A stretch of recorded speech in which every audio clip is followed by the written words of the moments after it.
Vodja Revozove službe za komuniciranje Nevenka Bašek-Zildović nam danes potrdi, da so morali zaradi zamud pri dobavi sestavnih delov znova ustaviti proizvodnjo.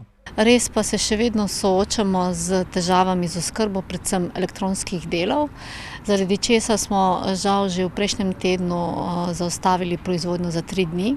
Zaradi svetovne globalne krize z elektronskimi deli oziroma čipi in zamud pri njihovi dobavi so morali udejanjiti rezervni proizvodni načrt. Enako v tem tednu moramo omejiti obseg proizvodnje in sicer delamo samo v dopoldanski izmeni.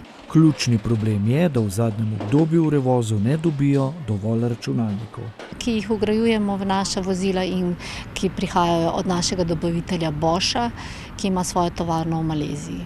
Razmere v avtomobilski industriji so precej negotove, a po mnenju naše sogovornice je spodbudno vsaj to, da je povpraševanje po modelih, ki jih proizvajajo v Novem mestu, dobro. Predvsem je veliko naročil, kar se tiče električnih vozil in kot vemo, v naši tovarni trenutno izdelujemo 2 električna modela in smo nekako res v tem precepu med tem, kaj trg si želi in pričakuje, kaj smo pa mi sposobni v tem trenutku narediti. Poleg same krize z elektronskimi deli so velike težave še z logistiko. Primanjkuje namreč čezoceanskih kontejnerjev in ustreznih tovornjakov za prevoz.